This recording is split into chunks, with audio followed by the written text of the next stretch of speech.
NATO plus समझना पड़ेगा, तब समझ में आएगा कि ये नाटो वाले मिलकर यूक्रेन लड़ाई को क्यों नहीं चाहते कि खत्म हो। और रसिया को सबसे बड़ा लॉस जो हुआ है वो फिनलैंड को नाटो में शामिल होने से हुआ है। तो देखिए, नाटो एक नॉर्थ अटलांटिक ट्रीटी ऑर्गेनाइजेशन है, ये एक सैनिक संगठन है, इसको फ्रेंच भाषा में उल्टा बोलते हैं, ओटान कहते हैं। तो जब भी कभी नाटो देखिएगा तो ओटान आएगा। तो इसका पूरा हिस्ट्री देखते हैं सेकेंड वर्ल्ड वॉर से पहले से। देखिए, जब द्वितीय विश्व युद्ध चल रहा था, वार सेकेंड वर्ल्ड वॉर 1939 से 1945 के बीच में, तो इस दौरान पूरी यूरोप की अर्थव्यवस्था तबाह हो गई थी। यूरोप लगभग एकदम भुखमरी के कगार पे चला गया था, तो यूरोप तहस नहस हो गया था।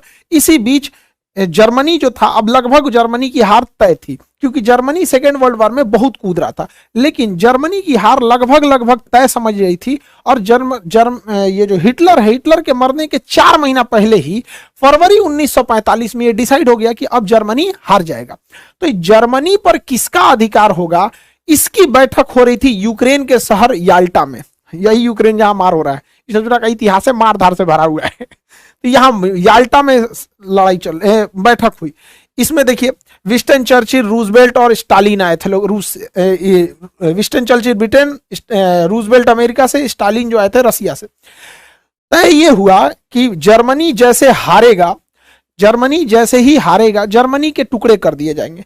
एक हिस्सा जर्मनी का ले जाएगा रसिया, एक हिस्सा ले जाएगा फ्रांस, एक हिस्सा ले जाएगा ब्रिटेन और एक हिस्सा ले जाएगा अमेरिका। यानी देखिए, जर्मनी के 4 टुकड़े कर दिए जाएंगे। ये अंग्रेजों का इतिहास है, जहां भी गए हैं वहां टुकड़ा टुकड़ा करके गए हैं। हम लोग को देखिए, इंडिया को बांग्लादेश, म्यांमार, भारत, पाकिस्तान, अफगानिस्तान धज्जी उड़ा के चल गया सब।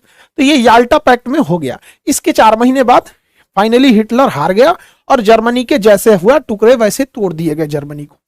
इसी में, इस याल्टा समिट में यह भी बात कही गई थी कि रसिया जो था उसका कहना था कि जापान जब हारेगा तो मेरी कुछ जमीनें जापान के पास है। तो याल्टा समझौता में कहा गया ठीक है कि जो जापान का क्यूराइल द्वीप है, जापान जो है रसिया को हरा दिया था 1904 में, 1904-1905 की लड़ाई में ना जापान जो है रसिया को हरा दिया था। तो ये क्यूराइल द्वीप ना हुआ क्या कि रसिया जब सेकेंड वर्ल्ड वॉर खत्म होगा, जापान पे परमाणु बम गिरा दिया गया, तो कहा डिसाइड किया गया कि यहां पर यह क्यूराइल द्वीप रसिया ले लेगा। तो रसिया ले लिया।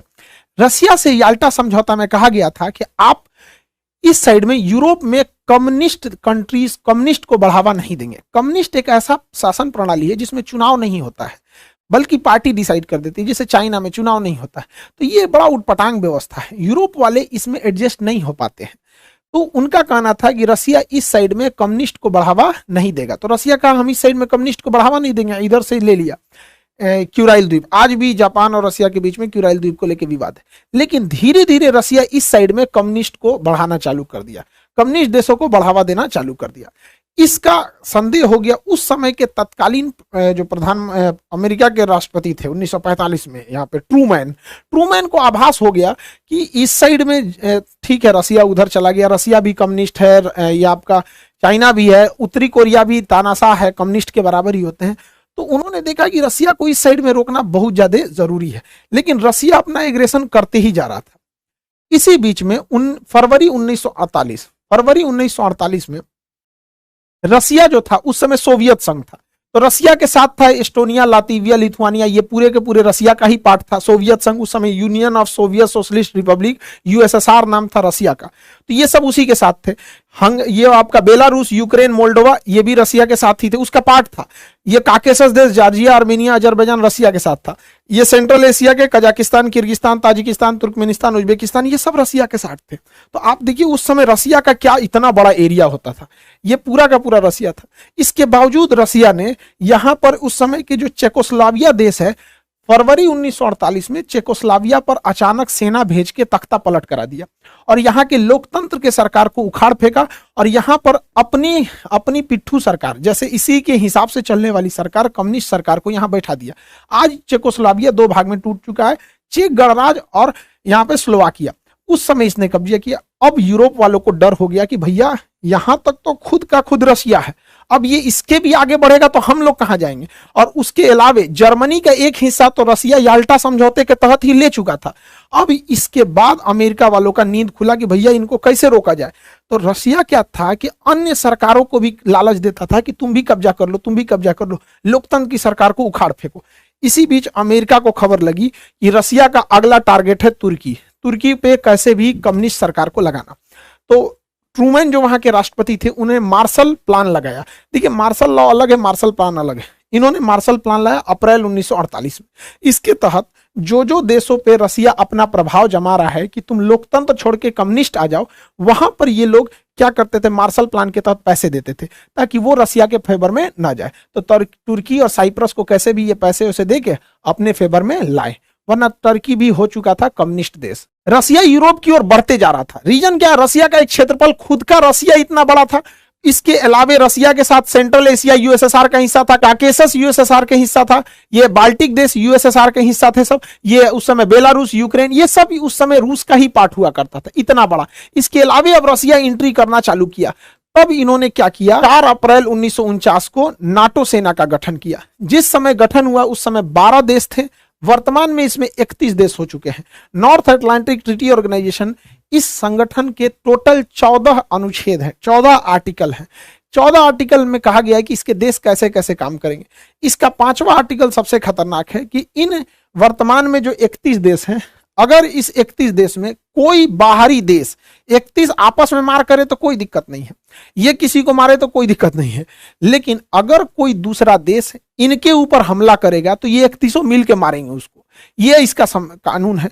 इसका मुख्य उद्देश्य क्या था कि रसिया को इस साइड में यूरोप की ओर से चढ़ने से बचाया जाए, वरना ये धीरे धीरे रसिया इधर आ गया था। तो अब आपको तो समझ में आ रहा होगा ना कि नाटो का निर्माण ही हुआ था रसिया के एग्रेशन को रोका जाए, वरना रसिया बहुत तेजी से एक्सपेंड कर रहा था और हर जगह कम्युनिस्ट फैलाते जा रहा था। तो नाटो का गठन 1949 में हो गया। ये एक सैन्य संगठन था। अब रसिया को चारों ओर से रोकना था। तो रसिया को सेंट्रल एशिया से रोकने के लिए, ईस्ट एशिया से रोकने के लिए सेटो बनाया गया, south east Asian treaty organisation, SEATO 1954 में बनाया गया।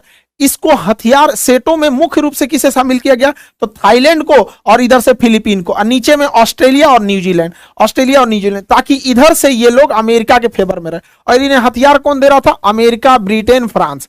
इधर से ये लोग सपोर्टिव हथियार दे रहे थे कि इधर से चाइना, कोरिया, इन सबको बिजी रखा जाए ताकि रसिया इस साइड में बिजी रहे। और इधर से नाटो डायरेक्ट रसिया को इंगेज कर रहा था। अब इन लोगों को लगा कि हम दो ओर से रसिया चाइना को घेरते जा रहे हैं, इधर से घेर रहा है नाटो, इधर से सेटो, नाटो सेटो ना, ये हो गया सेटो साउथ ईस्ट, ये हो गया सेटो और ये हो गया नाटो। अब रसिया को थोड़ा अनबैलेंस लगने लगा कि सोच रहा दोनों खोपड़िया नोच देगा सब। तब अमेरिका शांत बैठने वाला तो है नहीं, इसने इसी बीच में ला दिया एक ठो सेटो, सेंट्रल, सीईटी से सेंट्रल ट्रीटी ऑर्गेनाइजेशन, अगले साल 1955 में सेंट्रल ट्रीटी ऑर्गेनाइजेशन। इस ऑर्गेनाइजेशन को भी हथियार दे रहा था इधर से ब्रिटेन। इसमें कौन कौन से, इसमें थे तुर्की, इराक, ईरान और पाकिस्तान। सोचिए ये सेंट्रल थे सब। ये हो गया सेटो।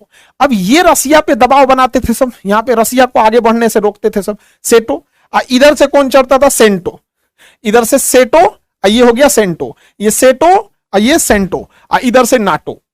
चारों ओर से रसिया को घेर लिया सब, नाटो, सेंटो, सेटो, चारों ओर से रसिया को घेर लिया सब। रसिया को लगा कि भैया हम तो पिसा जाएंगे।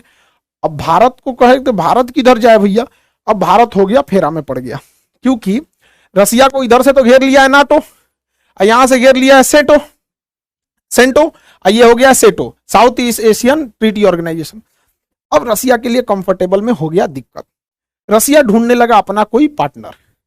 इस बीच जो भी रसिया के फेवर में जाता था, अमेरिका उसके अंगा लगाता था। अब इस कंडीशन में इंडिया कंफ्यूज हो गया, इंडिया किधर से जाए, क्योंकि अगर नाटो ज्वाइन करता है इंडिया तो रसिया नाराज, सेंटो में भी रसिया नाराज, सेटो में भी रसिया नाराज। और रसिया हमारा बहुत जरूरी मित्र है वहां पे, क्योंकि पास में है यहाँ पे रसिया, कभी भी हम लोग के विकट परिस्थिति में रसिया ही काम आएगा यहाँ पे। तो हम लोगों ने क्या किया, उस समय जवाहरलाल नेहरू जो थे बड़ी समझदारी का काम किए। 1961 में इन्होंने कहा कि अमेरिका के फेवर वाली दुनिया को कहा जाता था पहली दुनिया, और रूस के फेवर वाले को कहा जाता था दूसरी दुनिया। तो जवाहरलाल नेहरू ने कहा कि अब हम लोग ना अमेरिका के फेवर में है ना रसिया के फेवर में, हम लोग तीसरी दुनिया के हैं। तो इसे तीसरी दुनिया या दक्षिणी दुनिया कहा जाता था। हालांकि इसका ऑफिशियल नाम था non aliasing movement, non aliasing movement, shortcut में नाम गुट निरपेक्ष। हम किसी भी गुट में नहीं रहेंगे। इसमें गुट निरपेक्ष में 4-5 लोग का नाम बहुत महत्वपूर्ण है। इसमें एक इंडोनेशिया का अहमद सुकर्नो थे, भारत से जवाहरलाल नेहरू, मिस्र के कर्नल नासिर और यूगोस्लाविया से जो थे मार्शल टीटो थे। ये लोगों का बहुत महत्वपूर्ण योगदान था कि हम किसी भी गुट में नहीं रहेंगे, और ये जरूरी भी था गुट में न रहना। रीजन क्या है, गुट में से बहुत लॉस हुआ था। सेंटो में ईरान था अमेरिका के साथ, सेंटो में इराक था अमेरिका के साथ। देखिए वही अमेरिका ने इराक को उड़ा दिया, तबाह कर दिया। वही अमेरिका ने ईरान के पीछे पड़ा हुआ है, जबकि एक समय था सेंटो की गठन अमेरिका ही नहीं किया था, इन लोगों को अपने साथ मिलकर कि रसिया को बर्बाद करना है यहाँ पे। इसलिए बहुत ज्यादा इंटरनेशनल रिलेशन के मामले में हम लोग अमेरिका और वेस्टर्न देशों पे भरोसा नहीं कर सकते हैं यहाँ पे। तो ये चारों ओर से रसिया की घेराबंदी चल रही थी। अब रसिया ऐसा तो नहीं है कि चुपचाप बैठा रहेगा। अगर आप रसिया को इधर से नाटो से घेरोगे, सेंटो से, स्टेटो से, चारों ओर से घेरोगे, रसिया भी तो कुछ ना कुछ करेगा। तो रसिया जो था, देखिए रसिया अलग है, सोवियत संघ अलग है। तो ये हो गया रसिया, ये वाला एरिया तो कंप्लीट हो गया रसिया, ये पूरा का पूरा रसिया का हो गया। रसिया उस समय रसिया ना हो के यूएसएसआर था, USSR, union of Soviet socialist Republic association. तो यूएसएसआर के साथ ऑलरेडी उसी का था आपका बाल्टिक देश, Estonia, Latvia, Lithuania, Belarus, Ukraine, Moldova, ये उसी का था। जॉर्जिया, आर्मेनिया, अजरबैजान उसी का था, और सेंट्रल एशिया भी इसी का था। तो ये सब का सब हिस्सा जो था यूएसएसआर का हिस्सा था। इसके बावजूद रसिया नहीं रुका। इतना यूएसएसआर होने के बावजूद, ये हो गया रसिया, इसमें इसको जोड़ दीजिए तो यूएसएसआर। अभी रसिया क्या सोचा आगे बढ़ने के लिए, इसने क्या लाया, वार्सो पैक्ट। जिस तरह से अमेरिका नाटो ला रहा था, नाटो को काउंटर करने के लिए रसिया वार्सो पैक्ट लाया था। वार्सो पैक्ट 1955 में आया था। इस वार्सो पैक्ट के तहत रसिया अपने कम्युनिस्ट विचारधारा के देशों के साथ मिलकर एक संगठन बना रहा था, सैनिक संगठन। इस वार्सो पैक्ट में बहुत सारे देश थे, पोलैंड था, चेकोस्लोवाकिया था, हंगरी था, रोमानिया, बुल्गारिया, अल्बानिया, ये सब देश मिलके बनाते थे आपका ये वार्सो पैक्ट। अब आप जरा देखिए रसिया का डोमिनेंस कहां तक है। ओरिजिनली रसिया ये रहा आपका, ये तो ओरिजिनल रसिया हो गया, ये पूरा का पूरा ओरिजिनल रसिया। अब रसिया के साथ ये ब्लू वाला एम्पायर को आप जोड़ देते हैं तो ये हो जाता है यूएसएसआर, और उसमें ये आगे वाला हिस्सा देख लेते हैं तो वार्सो पैक्ट। अब आपको समझ में आ रहा होगा कि नाटो कितनी जरूरी हो गई थी इन वेस्टर्न कल्चर के लिए, वरना ये वेस्टर्न को तो खा जाता है पूरा का पूरा रसिया। तो इतना एग्रेसिवली ये रसिया आगे बढ़ रहा था, इतना बड़ा इसका क्षेत्रफल था, रसिया, यूएसएसआर और ये वार्सो पैक्ट। लेकिन धीरे धीरे रसिया जो था वो सोवियत संघ के देशों को संभाल नहीं पाया। रसिया ज्यादा ध्यान दे दिया रूस पे, उससे कम ध्यान दिया उसने इस सोवियत संघ पे, उससे भी कम ध्यान दिया वार्सो पैक्ट पे। तो वार्सो पैक्ट के लोगों को लगा कि हम रसियन भाषा नहीं सीख पा रहे हैं, ज्यादा विकास रसिया का, और हम क्यों नहीं वार्सो पैक्ट से अलग हो जाए। इसमें अमेरिका ने भी साथ दिया कि भाई हमारे साथ आओगे, नई टेक्नोलॉजी आएगी, भाषा सीखने में इजी है, कल्चर सीखने में इजी है, लोकतंत्र के देश हैं, खुल के विरोध कर सकते हो, इसमें विरोध करोगे तो मराइए जाओगे, विरोध नहीं कर सकते, वोट नहीं डाल सकते हो, सरकार नहीं चेंज कर सकते। तो वार्सो पैक्ट के लोगों को भी लगा कि